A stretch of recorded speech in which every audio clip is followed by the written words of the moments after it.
Hi, everyone. Welcome to the Success Without Sacrifice show. On today's episode, we are going to discuss if your lack of influence could be creating burnout. Stay tuned.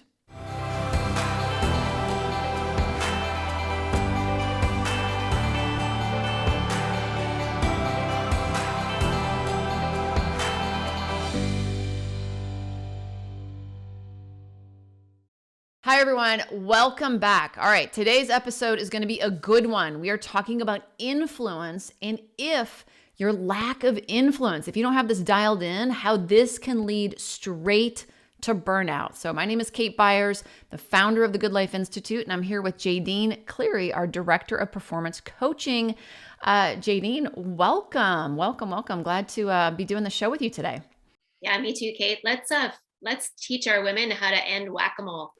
Whack-a-mole. Oh my gosh. Everyone out there right now knows exactly what we're talking about, right? Running from one end to the other end, trying to get it all done. So listen, if you're a high achiever, if you're someone who is potentially an executive, doctor, surgeon, attorney, someone who has a highly successful career, a successful entrepreneur, you know exactly what we're talking about. Influence is critical at your level. And a lot of times as women, we kind of feel like we're still newly invited to the table, right? We don't always feel that we understand our influence and or how to create it. And if you are lacking that, or you're not understanding how to create it and really own it, then what's happening is you're creating success in a way that isn't working. And so one of the phrases we love to say here at the Good Life Institute is the way we're working isn't working. And that is what's happening to so many women. We are working 10 times harder, ladies, than we need to. And that's got to stop, because what's happening is you're burning out, and we need you. We need me. We need JD. We need powerful women at the helm and leadership right there alongside our male counterparts, because we are going to bring a different value equation to the solutions and the impact that we can have. So let's dig in.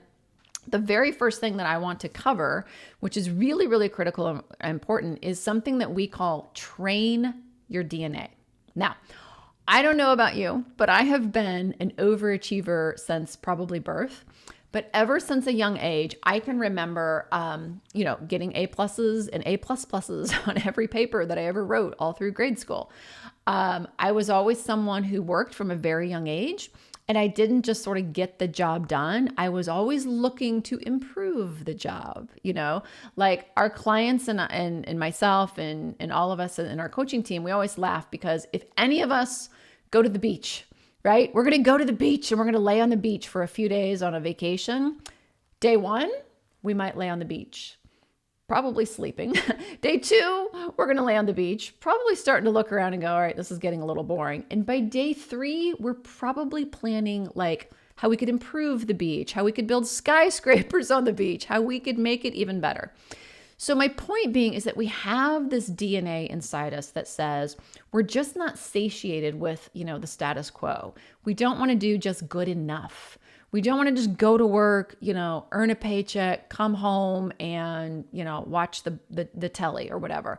We're really looking to create extraordinary in our lives. And that's great. That's how you're wired. That's how I'm wired. Own it. That's wonderful. However, it has a dark side, like everything. A lot of the way we have created success is through fear. Now, I'm not saying that you and I go to work every day and we are shaking in our boots and scared. You're probably very confident. You wouldn't have gotten to where you're at without it. But underneath sort of the hood, if you will, the driving thing becomes this fear factor. Like failure's not an option. I can tell you, I used to wear that like a badge of honor. I was like, oh no, you give Kate a project, it will not fail. You will get the result. In fact, you'll get 10x the result because that's what a high achiever does. We take it to that next level that most won't. And of course, that's wonderful. People love that about you and you get promoted and more money and accolades and all these things, right?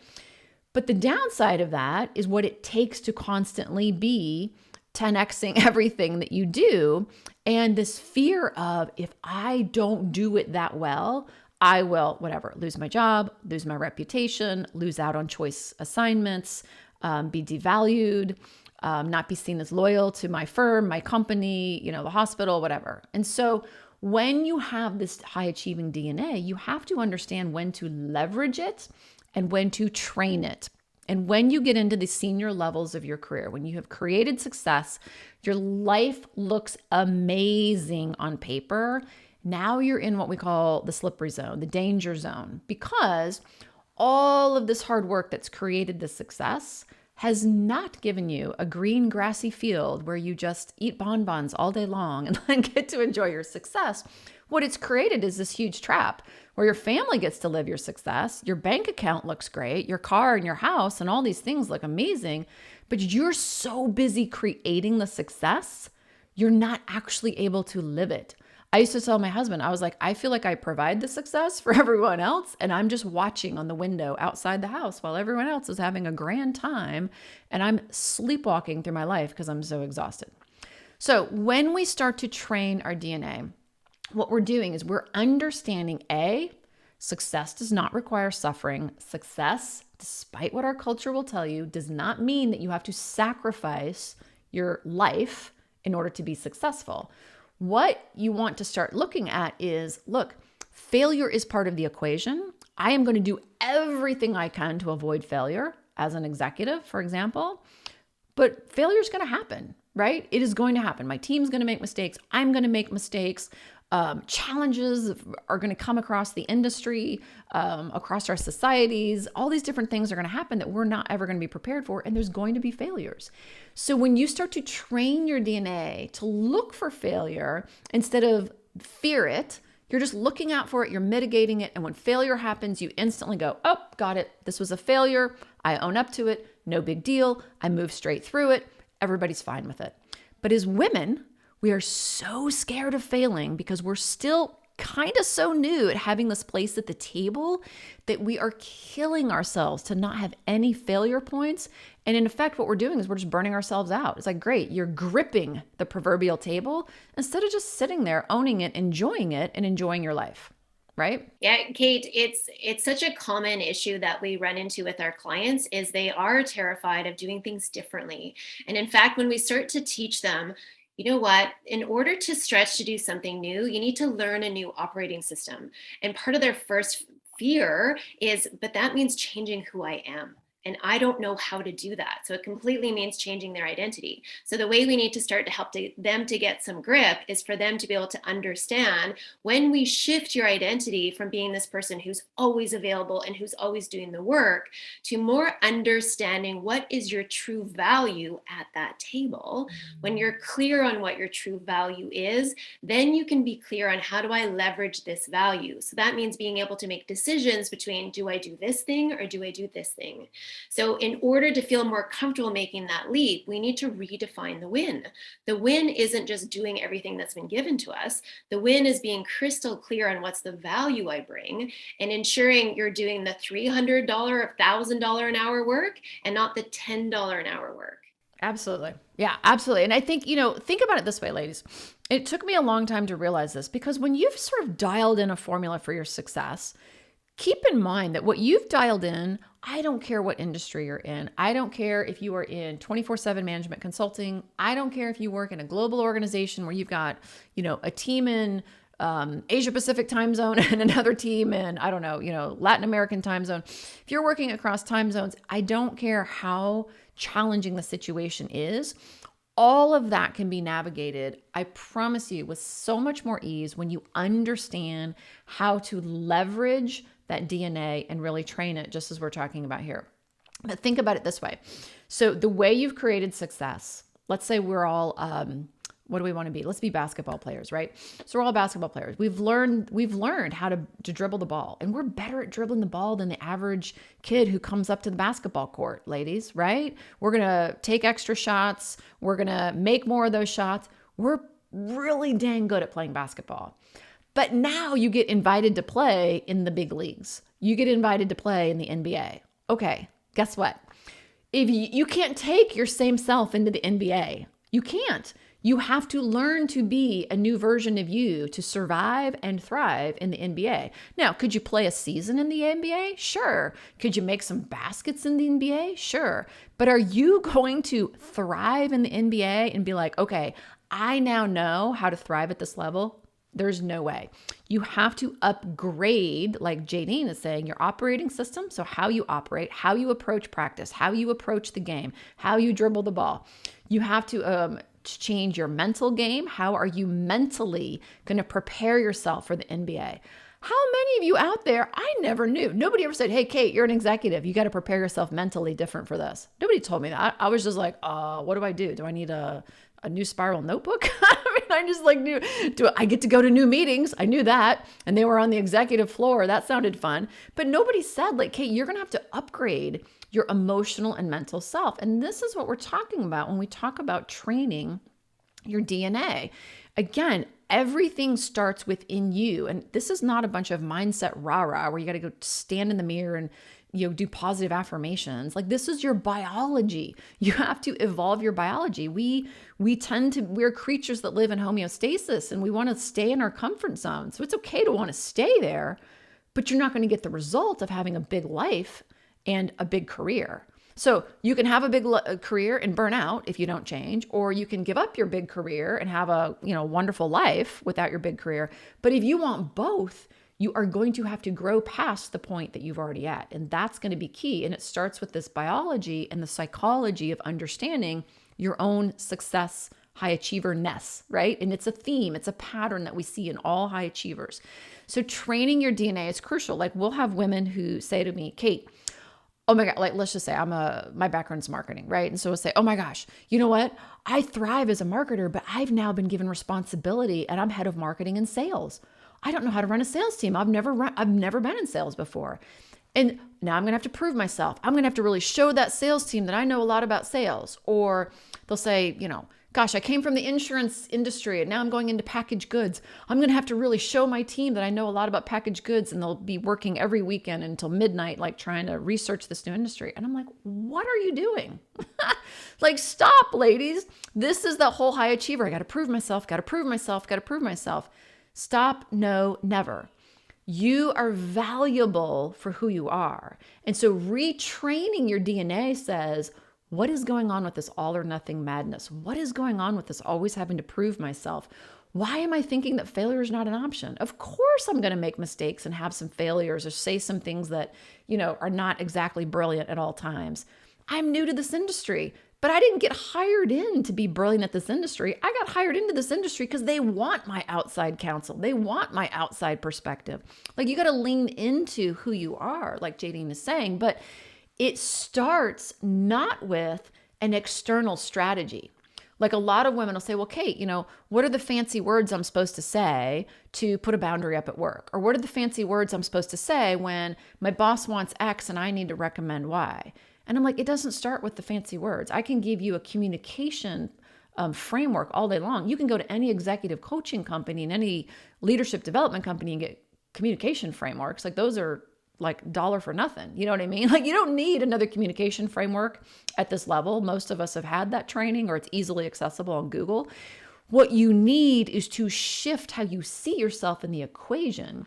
And if you're trying to prove yourself, you're trying to avoid failure at all costs, you believe that, you have to demonstrate your value in being the brightest person in the room and having all the answers, then that's what has to change first. Because when you shift and retrain your DNA, then all the communication strategies, all the boundary strategies, all those other things will actually fall into play really easily and effortlessly. And then you just like flow. And then it's like, oh no, yep, that failed and we tried it and this is what happened. And here's how we're going to manage it future forward. And does anybody have any questions? Okay, great. Thanks. Like, you don't even have to ask what the communication framework is. You'll just know what to say. It really becomes so effortless. And Jadine, I know you can speak to this from your work at the White House and with a lot of top athletes. I know you've seen a lot of these same traits, right? Whenever we do an Olympic debrief, one of the things that's talked about at the highest level at the table of the technical directors is how well did the executives make the decision? Because here's the thing, is where we typically talk about how an athlete did well or fell apart or what have you, but the leaders who truly understand athletic performance recognize that it's actually the executives, those people who are sitting in the stands, who pull a lot of the puppet strings. When they don't know how to take care of themselves, those executives, they make bad calls. They put the athletes in bad situations. They're actually having a huge impact on the athlete's ability to do well or not do well. And it was one of the things I had to learn in my career, is that coaching is actually a performance. So Mm, if it's a performance, that means I need to your point, Kate, recognize how to alter my state.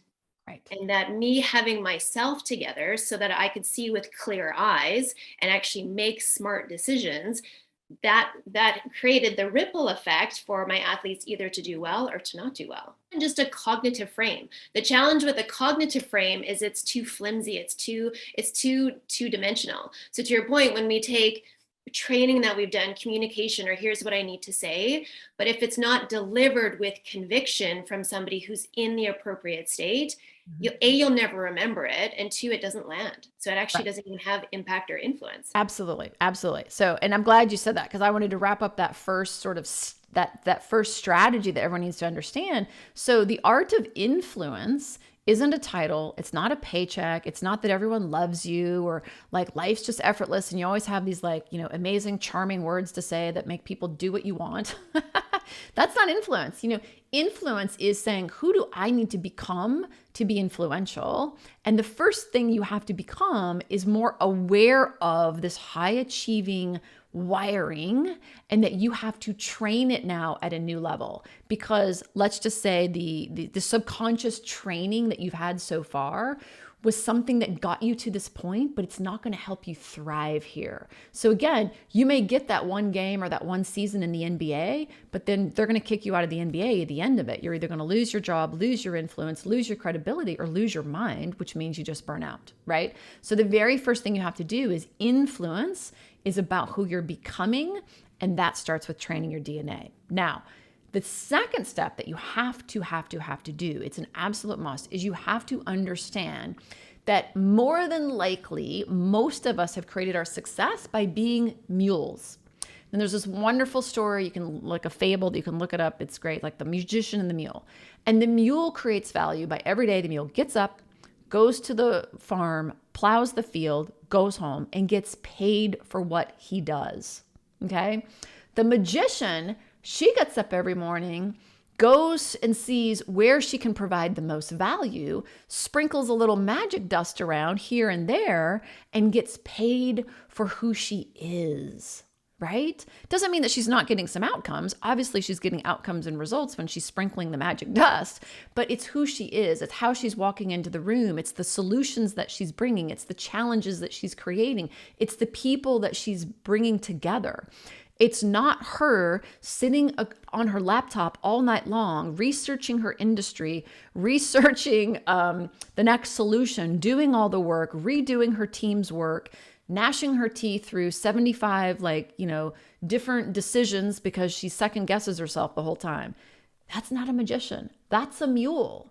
And so what's happened is so much of our success as women have been made as mules. We get the work done. We work harder than the guys, or we work harder than the lady next to us, or we're, creating these results through hard work, even in companies that champion that hard work. You see the slogans on the wall. I don't care. They will pay more for the magicians, and the magicians work less.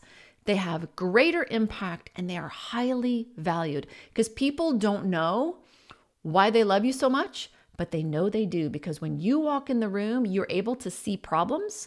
You're able to speak up and say, here's a problem. We need to stop and address this. And people go, oh my gosh, you're right. And that does not come from having magic words. It does not come from a title. I'll never forget when I had my first VP title and I was like, ooh, I'm a VP. Everyone's going to listen to me, right? Nope. I was like a girl with just a different colored notebook in a different conference room. Like, seriously, do you know what I mean? I was like, oh, now I'm at the bottom of a new totem pole. How the heck did this happen? Because now I had all these executives over me that were SVPs and EVPs and C-suite, where they're like, they didn't care about little VP Kate. You know what I'm saying? And then meanwhile, I'm turning around to all my people going, you got to do this work. Hurry up and do this work. And they're like, Kate, we're working as fast as I can. So the art of influence is not a title. It's who you're becoming. And it wasn't until I started to understand human behavior at the level, like in the workplace, to go, oh, I have to start behaving differently. I have to stop rolling up my sleeves and volunteering to solve every problem. And I have to walk in and be very, very clear about who I am, the value I bring, and I have to believe that I'm valuable for who I am, not what I do. And when you are valuable for who you are, guess what? Some balls are going to get dropped every now and then. A mistake's going to happen every now. A big challenge that you try to solve is going to go awry. That stuff happens. Not a lot, but it does happen. But you are now fresh and thriving and excited and loving your job, and people around you see that, and you're solving problems at such a high level. They're like, I want to be around you, because wherever you go, you create magic, and they just attach themselves to you in such a positive way. They can't wait to work for you. They can't wait to collaborate with you, but they're also very careful to ask permission for your time. They no longer expect you to get the job done. They go, oh, gosh, I wonder if Kate would be available for this. Do you think we could get time on her calendar? Wow. That's the difference, ladies, versus like, oh yeah, give it to Kate. She'll get it done. Ugh. I lived under that yoke for way too long, right? And that has to stop for sure. Well, and if we want to keep being perceived as the mule, then keep operating as the mule. Right? The only way to change people's perception is actually to change how we're operating. And Kate, I'm sure people are listening to you going, oh my God, I want to be the magician. I want people to see this magic that I can bring. And the beautiful thing is, it's not like we need to wave a magic wand and you need to be anointed for this to happen. It's all, to your original point, it's trainable. Yeah. The fact that you've gotten this far means you understand hard work and you understand perception. It's literally learning the new rules of the new game. You got to be able to read the play at a different level. Yeah. And so when you can start to understand how to read that play, and also when you start to get your own needs met in these step-by-step increments, you actually access a different level of your own motivation, a different level of your own conviction and esteem, so that you are able to truly be that person who leads from possibility and not having to prove herself. And a big piece of this, we were talking about this in the last, or I was at the last podcast, we were talking about esteem. Right? And a lot of us think in our culture, like self-esteem. Are you confident or are you insecure? It has nothing to do with that. This is a biological need. And you guys know, if you've listened to this broadcast or the show long enough, that everything we do is based in evolutionary human behavior, which is steeped in their biology and that physiology. How can I change my biology, or how can I leverage my biology to get the effect, the emotional effect I'm looking for, to then be the person I want to be? Does that make sense? It's like really simple. It's like if I change how I meet my biological needs, then I emotionally feel different. I'm not scared. I'm not trying to prove myself. I don't fear failure. I feel like I can flow from one catastrophe to the next, all those, peacefully, calmly. Those are the emotional pieces that we're looking for right at this level.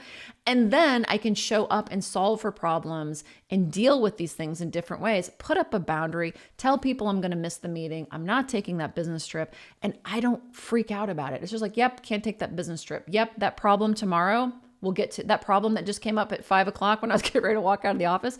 We'll handle it tomorrow. And you understand very clearly that this no longer is going to impact your career, your reputation, but better yet, everyone else starts behaving differently around you. I think that's the other thing that's so cool about all the women that we've worked with over the years, is that they're like, Kate, you know what? I'm showing up differently, and everyone else around me is acting differently. And I'm like, right, because you have your esteem, your biological need for esteem is dialed in the correct way. You're not using artificial methods to build your esteem. Now, an artificial method would be something like, this would be someone tell you get a 5-star review, or you get a big raise, or you get a promotion. I'm not saying that doesn't feel good. You should feel good. That's why we're working, and doing the things that we do. We want to have some acknowledgement or recognition. But when you feel like that makes you more important or more valuable than the next person, or when that's what you use to find value in yourself, that biological need for esteem can't come from that. It has to come from you are valuable for who you are.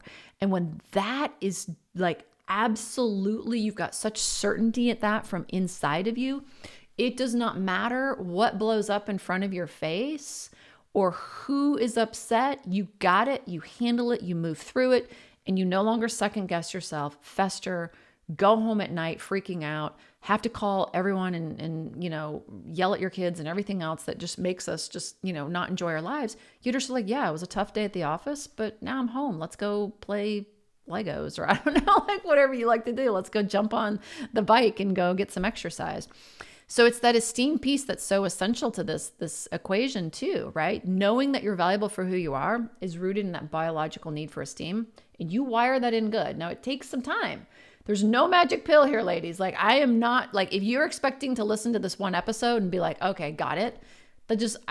Human behavior doesn't work that way, right? It takes a series of small little steps for Venus Williams to go from, high school tennis player to being Venus Williams. Like that, there's not a switch that she turned on and was like, oh, today I'm Venus Williams. Nope. Series of small steps, but they're so simple. You just kind of get up and do them every day. And within a matter of weeks, you've already seen massive change. You're already working less. Like it doesn't take a lot. It just takes some consistency of small steps. So, Jadine, any closing comments before we wrap up? Just to add to what you're saying, it's trainable. Because here's the thing is we need to know what to focus on. And high performers are very good once we know what the plan is and what the formula is. Because we can't have people, and we'll say, well, don't get stressed or don't worry or, don't live into fear. Well, that's so not helpful, right? Because it's like, how do you not do that? Just like if I say, don't think about a pink elephant. What do you think about the pink elephant? But when we understand, okay, focus on this. So to your point, here's these steps, go step by step and don't judge them along the way, but here's your pathway to elevation. Then we actually know where to put our energy so that we can build the certainty and the influence. So it is the end to whack-a-mole. And there's this beautiful ripple effect that has its own self-sustaining prophecy. Yes. And self-sustaining. I think that's so key because I think all of us as executives or as successful, powerful women, we've learned these tips and tricks, and they take a ton of willpower. You know what I'm saying? Like, you have to keep remembering it, remember it, or make it a habit. But what we're talking about is internal change, that when you make this shift, it's just like think about it this way. It's just like, you don't think about brushing your teeth every morning. Like, I would hope most of us brush our teeth every morning. You don't even think about it. It doesn't take any effort. You just do it. It just becomes the new way. And so that's what we're talking about. When you really understand how to dial in that influence, it just becomes your new way. You don't know how not to be influential. It just is who you are because you're no longer trying to prove yourself. You understand that you are the magician. And that is something internally aligned with that need for esteem, that it just emulates from you and it just becomes effortless. But it's like Jadine said, it's not just sustainable because you're trying. It just is who you are. It just becomes who you are. It is the upgraded version of yourself. So if you are a woman who loves your career, and you're destined for great things, and you are caught in the trade-off between your career and your personal life, we have something very special for you. We want you to understand the art of influence. We want you to leverage influence and avoid that burnout. And our team has set aside a very special time for you in the next 72 hours to book a call with us. I want you to book a call and chat with one of our coaches. What we do on the call is it's super simple. It's 45 minutes to an hour where we're going to talk about your career, what's working, what's not, what's happening in your world where potentially you're not able to access that influence, and what can you do about it. And it is an absolute gift. Everyone that we speak to says, Kate, this is some of the best time I've ever spent on myself and my career in a long time, because you're talking to a third-party person who's got no skin in the game other than listening to you and advising you accordingly, right? And for a lot of us women, we don't have a shoulder to lean on. Take the opportunity to have a shoulder to lean on. Again, it's completely confidential. So what I want you to do to book your call is go to goodlifeinstitute.org/call. That's goodlifeinstitute.org/call. Pick a time on the calendar that works for you, and we will meet you there. Be prepared. We'll send you an email with all the details, but we'll have an absolutely engaging conversation, and we're looking forward to hosting that, getting to know you. And look, if it makes sense for us to work together, that's totally cool. We'll tell you all about it. But if not, we have a whole host of resources we can send you to as well. So again, this has been a great show. Influence, lady. It is key to avoiding burnout, but it's also key to avoiding the trade-off. So I hope the show has been great for you. And Jadine and I look forward to seeing you next time. Bye now.